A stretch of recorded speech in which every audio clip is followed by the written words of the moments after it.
Radiation का chapter number 20 nuclear radiation. और उसके अंदर हम विल्सन क्लाउड चैम्बर को स्टडी कर रहे थे।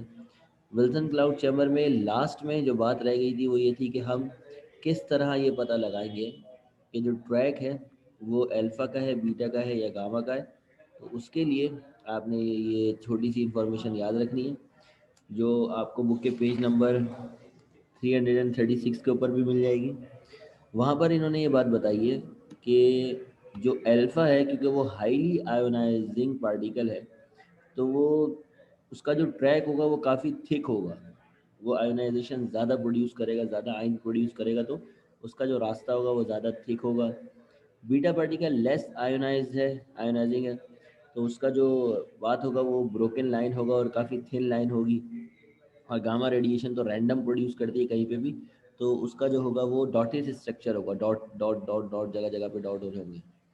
तो बुक के अंदर ये डायग्राम आपको पेज नंबर 336 पे मिल जाएगी, जो उन्होंने इसी से मिलती जुलती डायग्राम दिखाई है। तो नेट से मुझे जो मिली है मैंने वो आपको दिखा दी है।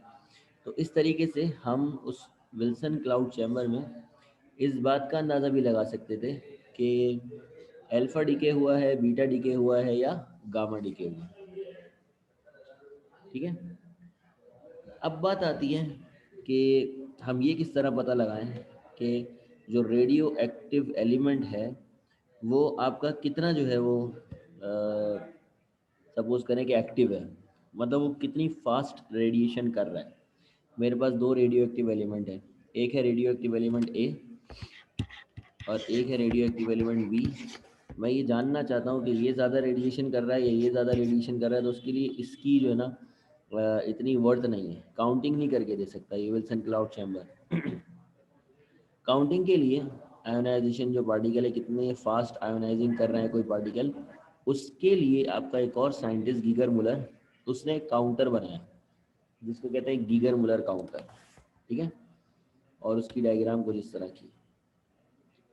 इस डायग्राम के अंदर जो एक थोड़ा सा मसला है वो ये है कि ये वाला टर्मिनल जो है वो किससे लाके जुड़ जाएगा, इससे लाके जुड़ जाएगा और बीच में लाउड स्पीकर लग जाएगा।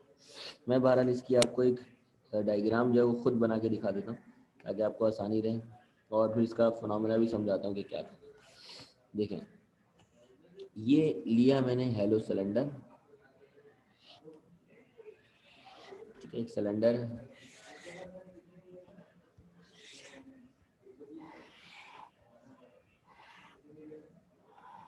ठीक है। ये जो मेरा सिलेंडर है ये मेटल का बना हुआ है, और इसके इस वाले टर्मिनल से जो है वो मतलब इलेक्ट्रिसिटी पास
ये भी मसला है कि म्यूट अनम्यूट करते रहो।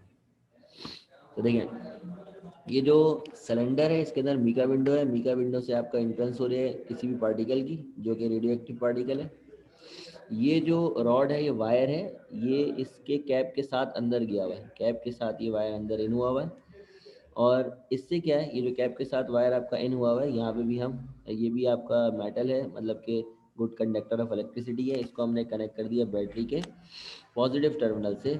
लेकिन बीच में हमने यहाँ पे लगा लिया, यहाँ पे लगा लिया, बीच में हमने एक रजिस्टर लगा दिया और उस रजिस्टर के ऊपर एक अदद काउंटर लगा लिया, या लाउड स्पीकर लगा दिया।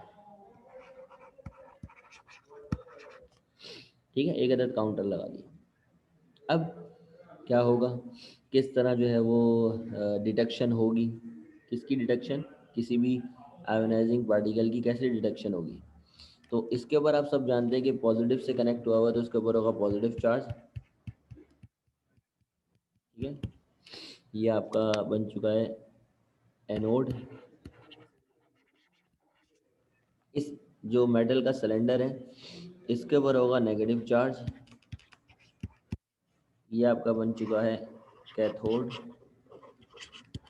ठीक है, ये इसकी डायग्राम है। अब इसके अंदर जो है वो गैस का मिक्सचर मौजूद होता है, जो कि आर्गन, इथेनॉल और इथेनॉल सब मौजूद होते हैं, मिक्सचर ऑफ गैस मौजूद होता है, गैस के यानी कि पार्टिकल मौजूद होते हैं। ठीक है, ये जो गैस के पार्टिकल होते हैं, जैसे फॉर एग्जांपल ये एक पार्टिकल है गैस का, सपोज कर लेते हैं, ये उसका इलेक्ट्रॉन है और ये इसका न्यूक्लियस है, ये उसका न्यूक्लियस है और ये उसका इलेक्ट्रॉन है। एक और पार्टिकल है गैस का, ये उसका न्यूक्लियस है और ये उसका इलेक्ट्रॉन है। एक और पार्टिकल है गैस का, ये उसका न्यूक्लियस है और ये उसका इलेक्ट्रॉन है। अब होता क्या है, कोई भी रेडियो एक्टिव एलिमेंट जब इंटर होता है तो वो क्या करेगा, कोई भी रेडियो एक्टिव एलिमेंट जब इंटर होगा तो वो, जैसे अल्फा पार्टिकल है, वो इंटर होगा तो इसके इलेक्ट्रॉन को किक आउट कर देगा। जब वो इसके इलेक्ट्रॉन को किक आउट कर देगा तो अब नेगेटिव बाहर निकल गया, तो इस एटम पे कौन सा चार्ज आ जाएगा, पॉजिटिव। तो अब देखिए, इनको मैं दो हिस्सों में लिख रहा हूँ, एक हो गया आपका एटम जिस पे आ गया पॉजिटिव चार्ज, और एक हो गया इलेक्ट्रॉन जो कि ऑर्बिट से निकल के हो गया नेगेटिवली चार्ज पार्टिकल। तो दो आयन क्रिएट हो गए, एक पॉजिटिव और एक नेगेटिव। ये अल्फा पार्टिकल, इसको आयन बनाने के बाद, इसको आयन बना लिया, तो जब ये नेगेटिव जा रहा होगा तो ये जाते हुए रास्ते में बहुत सारे आयन और प्रोड्यूस करेगा, या ये पॉजिटिव चार्ज पार्टिकल जाते हुए रास्ते में बहुत सारे आयन प्रोड्यूस करेगा। आयोनाइजेशन बढ़ेगी, मतलब ये इसको आयन बना देगा, ये इसको आयन बना देगा। तो ये जो एक पॉजिटिव एक नेगेटिव बना था, इसने इसको पॉजिटिव नेगेटिव बना दिया, इसको पॉजिटिव नेगेटिव बना दिया, एक पॉजिटिव नेगेटिव और आ गया, एक पॉजिटिव नेगेटिव और आ गया, पॉजिटिव नेगेटिव का बहुत बड़ा जो है वो एक ह्यूज यहाँ चैम्बर बन गया। और जैसे अचानक से करंट प्रोड्यूस होता है, धक करके उसके बाद करंट जो है वो मूव करने लगता है, कहाँ कहाँ, कि नेगेटिव जितने भी हैं वो सारे यहाँ मूव करने लगेंगे, ये नेगेटिव जितने भी क्रिएट हुए वो सारे यहाँ मूव करने लगेंगे, और पॉजिटिव जितने भी क्रिएट हुए, पॉजिटिव जितने भी क्रिएट हुए वो सारे यहाँ मूव करने लगेंगे। और जैसे ही यहाँ और ये यहाँ मूव करेंगे तो इनके दरमियान कनेक्शन बन जाएगा। तो हर नेगेटिव अपने पॉजिटिव को वापसी पाने की कोशिश करेगा। तो यहाँ से ये चलना शुरू करेंगे, सारे नेगेटिव एक साथ चलेंगे और यहाँ इस रजिस्टर्स के थ्रू, इस बैटरी के थ्रू वापसी नॉर्मल हो जाएंगे और दोबारा से गैस के तमाम पार्टिकल न्यूट्रलाइज हो जाएंगे। करंट थोड़ी देर के लिए यहाँ से गुजरेगा, जिसको सर्जिंग करंट बोलते हैं, अचानक से जो स्पार्क होकर गुजरता है, सर्जिंग करंट जो है वो यहाँ से गुजरेगा थोड़ी देर के लिए, उसके बाद सब नॉर्मल हो जाएगा। फिर अचानक से जुक जुक इस तरह बार बार मुसलसल जैसे ही करंट गुजर रहा होगा, स्पार्क प्रोड्यूस हो रहा होगा, वो बार बार करंट यहाँ से गुजरेगा। जब जब यहाँ से करंट गुजरेगा, यहाँ पे वोल्टेज भी अप्लाई होगा, वो वोल्टेज भी इसको भी मिलेगा, और ये अपने एक बार वोल्टेज मिलने की वजह से काउंटर को 1 कर देगा, दूसरी बार जब इसे वोल्टेज मिलेगा काउंटर को 2 कर देगा, तो एंड सो ऑन एक काउंटर लगा हुआ होगा जो इसे काउंट करता रहेगा। बाज़ वक़्त लाउड स्पीकर भी लगा हुआ होता है कि जब यहाँ से गुजरता है तो जैसे मैं आवाज़ निकाल रहा हूँ इसी तरह की कोई आवाज़ प्रोड्यूस हो जाती है, झिक झिक झिक। तो इससे पता चलता है कि आपके जो इलेक्ट्रॉन्स हैं या जो आपका बीटा रेडिएशन या गामा रेडिएशन है वो इन हो चुकी है, कोई रेडियो एक्टिव एलिमेंट इन हो चुका है। तो अब क्या हुआ कि अगर कोई लेस रेडियो एक्टिव एलिमेंट है उसको मैं रखूँगा तो काउंटर बहुत स्लो काउंट करेगा, जो इस तरह बहुत स्लो। लेकिन अगर कोई हाईली रेडियो एक्टिव एलिमेंट रख दिया तो सेकंडों के अंदर उसकी जो एक्टिविटी है वो बहुत तेज़ होगी, तो बहुत तेज़ी से काउंटिंग करना शुरू कर देगा। तो इससे हम ये रेडियो एक्टिव एलिमेंट को काउंट भी कर सकते हैं, उनका अंदाज़ा भी लगा सकते हैं कि कितना एलिमेंट आपका एक्टिव है। ठीक है, समझ में आया? मज़ीद डिटेल के लिए मैं आपको इसकी एक वीडियो भी दिखा देता हूँ।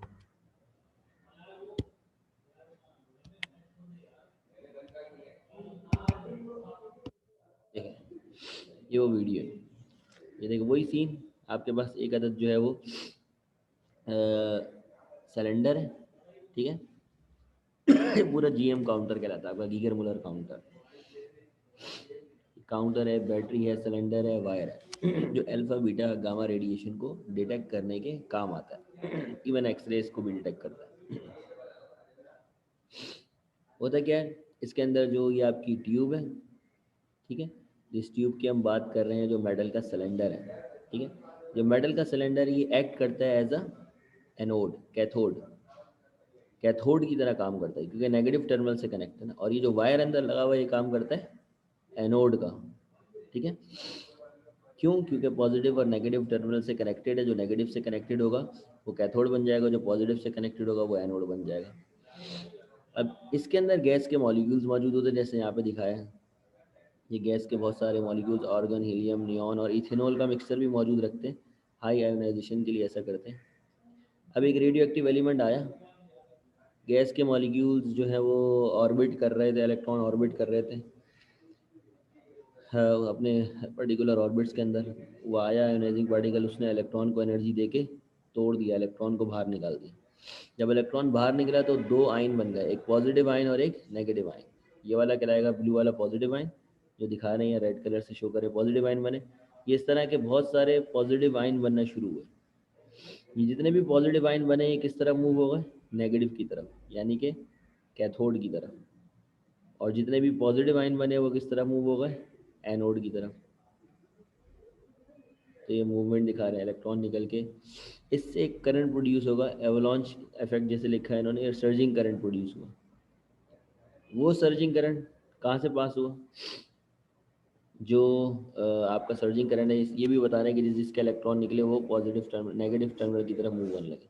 उसकी वजह से एक करंट जो है अचानक से थोड़ी देर के लिए फ्लो हुआ। लेकिन इस करंट के फ्लो होने से हुआ ये वापसी नॉर्मल होगा, ये हर नेगेटिव हर इलेक्ट्रॉन को मिल गया। लेकिन इसके करंट के फ्लो होने से काउंटर को पता चला कोई चीज़ गुजरी है, तो काउंटर ने सिंगल टाइम करंट के गुजरने पे अपने काउंट को 1 कर लिया। उसके बाद सारी चीज़ें नॉर्मल हो गई, सारे सारे नेगेटिव सारे पॉजिटिव से जाके मिल गए, रिकॉम्बिनेशन का प्रोसेस हो गया, रिकॉम्बिनेशन हो गई, तो फिर आपका करंट पास होना बंद हो जाएगा। एंड दोबारा से यही फिनोमेना रिकॉल होगा। दोबारा से कोई अगर आयोनाइजेशन होगी तो वो मल्टीपल आयोनाइजेशन में कन्वर्ट होगी, एंड देन सो ऑन। ठीक है।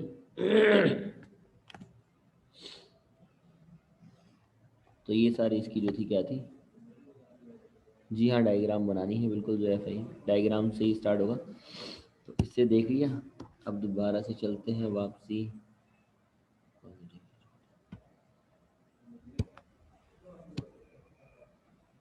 ठीक है जी, ये आपकी डायग्राम है। तो गीगर मुलर काउंटर की हेडिंग डाल के 2 लाइनें छोड़ दें, क्योंकि डेफिनेशन लिखनी होगी, वो मैं आगे लिखवा रहा हूँ। डायग्राम बना लें पहले पहले क्योंकि डायग्राम मिल जाएगी।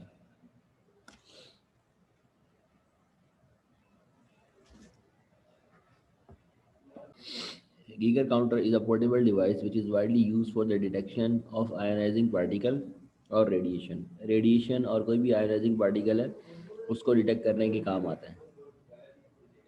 कंस्ट्रक्शन के अंदर वही सारी कंस्ट्रक्शन है जो मैंने आपको बताई है। It consist of a hello metal cylinder, one end of which is closed by insulating cap.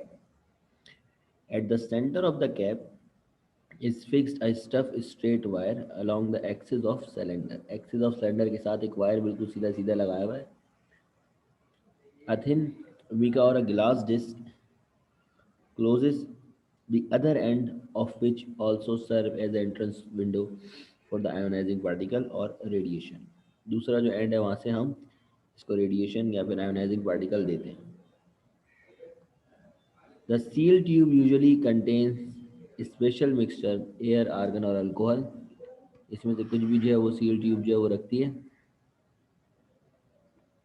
और a potential difference of order of 1000 volt apply होता है जिसकी वजह से अगर वहाँ पर आयन क्रिएट हो तो वो रेस्पेक्टिव इलेक्ट्रोड की तरफ मूव कर सके। रेजिस्टेंस लगा रही होती है आर, और जो पोटेंशियल डिफरेंस होता है वो कम, स्लाइटली लेस जो होता है वो स्टार्टिंग के अंदर डिस्चार्ज ट्यूब के अंदर दिया जाता है।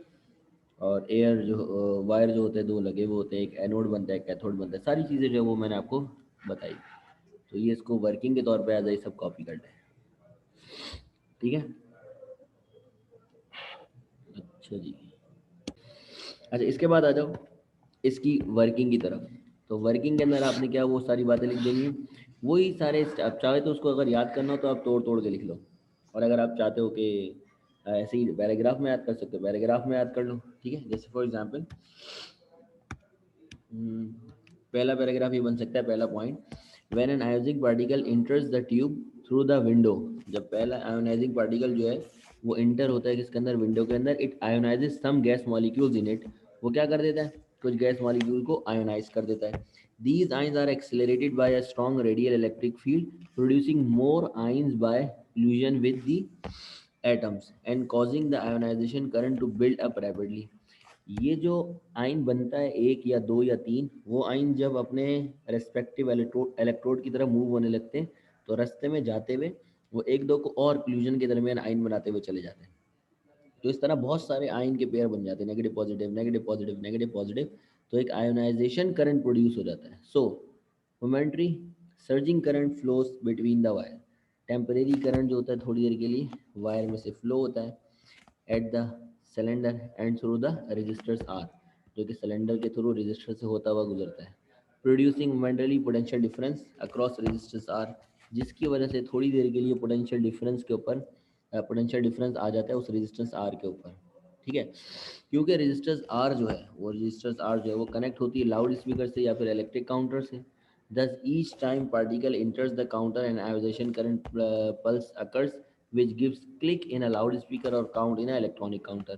तो जब जब जो है वो आपका करंट जो है वहाँ से गुजरता है उस रजिस्टर से, वो रजिस्टर एक पल्स दे देती है किसको, या तो लाउड स्पीकर को या फिर काउंटर को।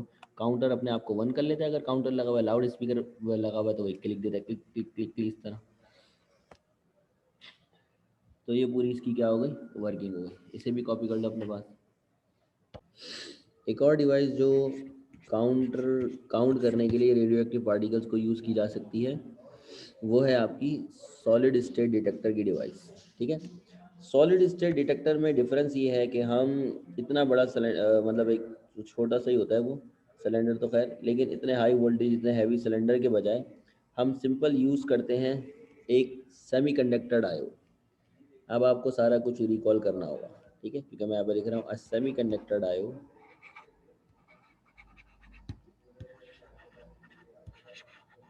ये साथ साथ कॉपी कर लेना।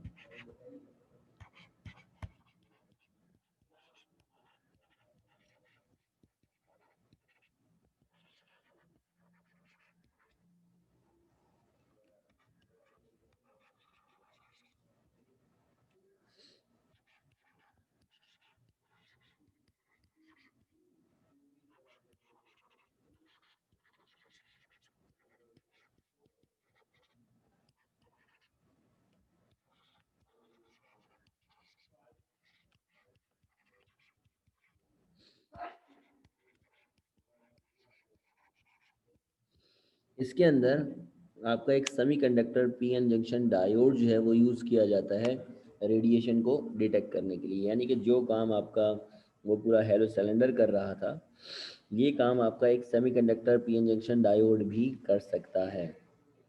तो सॉलिड स्टेट डिटेक्टर भी आयोनाइजिंग या रेडिएशन जो है उसको डिटेक्ट करने के लिए इस्तेमाल होता है, लेकिन इसके अंदर जो लगा होता है वो सिर्फ एक सेमी कंडक्टर डायोड लगा होता है, पूरी असेंबली नहीं लगी हुई होती उस हेलो सिलेंडर की और वायर की और मिका विंडो की, कुछ भी नहीं। बस सिंपल क्या लगा हुआ होता है, एक सेमी कंडक्टर डायोड। ठीक है, अब इसकी वर्किंग प्रिंसिपल क्या है, ये किस प्रिंसिपल के तहत वर्क करता है।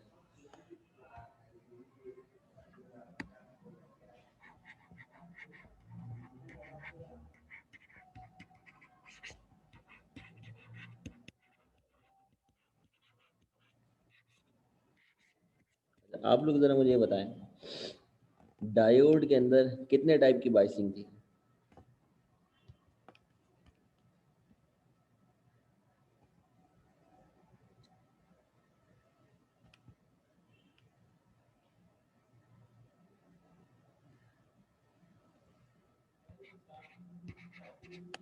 डायोड की बाइसिंग याद है?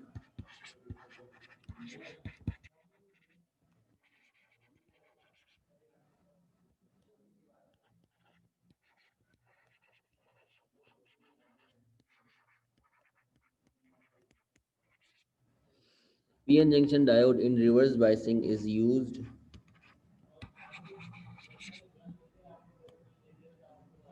hence no current passes through it. But biasing के बारे में पूछा था, but when radiation falls on diode, it passes a current. यानी कि PN junction diode in reverse biasing is used, hence no current passes through it. But when radiation falls on a diode, it passes a current. जब उसमें radiation पड़ती है तो वो current pass होता है, लेकिन हमने उसको लगाया हुआ होता है रिवर्स बाइसिंग में। अब सवाल ये उठता है कि रिवर्स बाइसिंग किसी को याद है कि क्या होती थी? What is reverse biasing? और रिवर्स बाइसिंग किस तरह कनेक्ट की जाती थी? दो तरह की बाइसिंग थी, एक थी फॉरवर्ड बाइसिंग और एक थी रिवर्स बाइसिंग। अब जरा देखिए, ये जो है आपका हो गया पी टर्मिनल, डायोड के दो टर्मिनल होते हैं पी, बीच में मैंने गैप दे दिया किसका? डिप्लेशन लेयर का, और उसके बाद मैंने बना दिया एन टर्मिनल। एन टर्मिनल जो होता है वो बहुत ही कम होता है मुकाबले में किसके? पी टर्मिनल के। पी टर्मिनल ज़्यादा होता है, ठीक है। एन मेजोरिटीज जो होती है वो कम होती है, ठीक है। जो होल की मेजोरिटीज है वो ज़्यादा होती है। बीच में ही होती है आपकी डिप्लेशन लेयर, जहाँ से इलेक्ट्रॉन पास नहीं हो सकते। यार डिप्लेशन लेयर बन जाती थी जिसकी वजह से इलेक्ट्रॉन पास नहीं होते थे, करंट पास नहीं होते थे, थोड़ी देर के लिए डायोड रुका हुआ होता था। इसके टॉप पे गोल्ड की फॉइल लगी हुई होती है, इधर भी गोल्ड की फॉइल लगी हुई होती है डायोड के, और यहाँ भी गोल्ड की फॉइल लगी हुई होती है, ठीक है। अब क्या होता है, ये पूरी असेंबली जो है बिल्कुल उसी तरह जैसे गीगर काउंटर में लगी हुई थी, एक रजिस्टर से जुड़ेगी, उस रजिस्टर के साथ एक काउंटर से जुड़ेगी, ठीक है। ये आपका क्या हो गया? काउंटर हो गया। और अब ये बैटरी के पॉजिटिव और नेगेटिव टर्मिनल से जुड़ेगा। अभी जैसा कि मैंने आपको बताया कि मुझे डायोड को रिवर्स बाइस में लगाना है, तो बताएं मैं पी टर्मिनल को किससे कनेक्ट करूंगा? बैटरी के दो टर्मिनल होते हैं, एक पॉजिटिव एक नेगेटिव। पी को किससे कनेक्ट करूंगा और एन टर्मिनल को किससे कनेक्ट करूंगा? तो ये रिवर्स बाइस में चला जाएगा।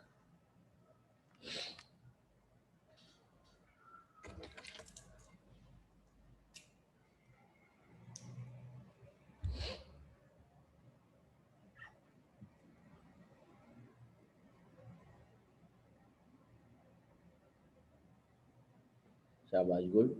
जो हमारा पी टर्मिनल है वो कनेक्ट हो जाएगा किससे? अपोजिट टर्मिनल से, यानी कि नेगेटिव से। और जो आपका एन टर्मिनल है वो कनेक्ट हो जाएगा किससे? पॉजिटिव टर्मिनल से। तो ये आपकी कहलाती है रिवर्स बाइसिंग। तो हमने इसे रिवर्स बाइसिंग में करंट रिवर्स बाइसिंग के अंदर कनेक्ट कर दिया। अब मैं आपसे पूछूँ, ये जो काउंटर है, ये काउंटर या ये जो रजिस्टर है, क्या इसमें से कोई करंट गुजरेगा? इसका आंसर है कि कोई करंट नहीं गुजर सकता है, ठीक है। ना काउंटर को कोई करंट मिलेगा, ना इस रजिस्टर से कोई करंट गुजरेगा। काउंट इस वक्त 0 है। ये जो गोल्ड फॉइल लगाई जाती है और ये जो डिप्लेशन लेयर होती है, जो एन एन टाइप मटेरियल्स होते हैं ना, ये एन टाइप मटेरियल्स की थिकनेस इतनी कम होती है, और ये जो लेयर यूज़ करते हैं गोल्ड फॉइल की, ये इतनी मामूली होती है, इतनी थिक होती है कि इसमें से बड़े आराम से रेडिएशन जो है ना वो गुजर जाती है और कहाँ पहुँच जाती है, डिप्लेशन लेयर तक पहुँच सकती है। अगर रेडिएशन जो है वो डिप्लेशन लेयर तक पहुँच जाएगी कोई भी रेडिएशन हो, अल्फा बीटा या गामा रेडिएशन, कोई भी डिप्लेशन लेयर तक पहुँच जाएगी, तो एक्चुअल में आइंस जो है वो डिप्लेशन लेयर तक पहुँच गए।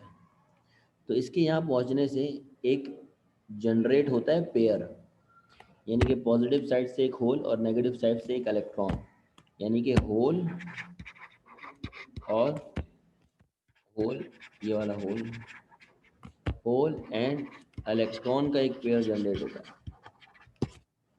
ठीक है, ये जो होल एंड इलेक्ट्रॉन का जो पेयर जनरेट होता है, इसकी वजह से जैसे होल जो है वो कहाँ मूव कर जाएगा, नेगेटिव की तरफ, और जो आपका इलेक्ट्रॉन है वो पॉजिटिव की तरफ मूव कर जाएगा। तो जब मूव करने जाने लगेंगे, मिलने लगेंगे, तो इस ड्यूरेशन में कहाँ से पास होंगे, वही उस रेजिस्टेंस से पास होंगे, तो थोड़ी देर के लिए करंट गुजरेगा। जब जब डिप्लेशन लेयर पे कोई भी रेडियो एक्टिव एलिमेंट पहुंचेगा, होल इलेक्ट्रॉन का पेयर जनरेट होगा और ये अपने रेस्पेक्टिव इलेक्ट्रोड की तरफ मूव करेंगे। इस मूवमेंट में ये सर्किट से गुजरेंगे, सर्किट को करंट मिलेगा, अगर रेजिस्टेंस लगी हुई है, रेजिस्टेंस काउंटर से कनेक्टेड है तो काउंटर काउंट करेगा। ये इसका बेसिक वर्किंग है सारा जो कि मैं आपको लिखवा रहा हूँ, लिख लें अपने पास। वर्किंग, हेडिंग डालने वर्किंग की।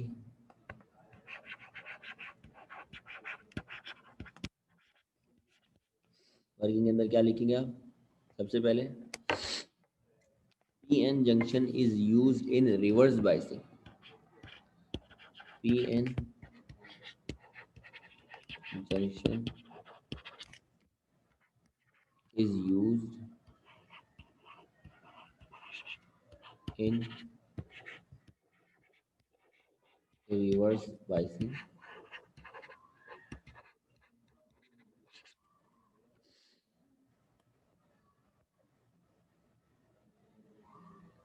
and there is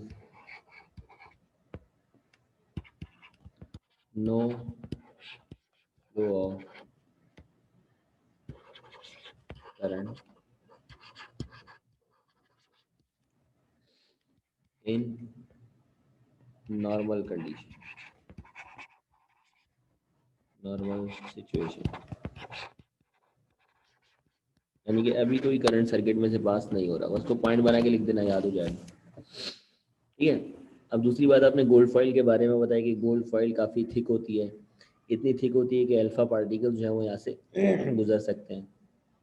ठीक है, तो फिर आपने बताया the thickness of gold foil and n region is so small that radiation can pass through it. Radiation है वो इसमें से पास हो सकती है, इसमें से पास हो सकती है, तो इसका मतलब ये हुआ वो चली जाएगी डिप्लेशन रीजन पर। ठीक है, और फिर क्या होगा जब वो डिप्लेशन लेयर पर पहुंच जाएगी, तीसरा पॉइंट, ड्यू टू, अगला पॉइंट क्या होगा, जो रेडिएशन गिरी, रेडिएशन की वजह से क्या हुआ, due to this radiation electron hole pair is generated causes the flow of current in a circuit, जिसकी वजह से सर्किट के अंदर जो आपका करंट है वो फ्लो होना शुरू हुआ। Then at last this current produce potential difference across resistor R which is connected to counter to count event। ठीक है,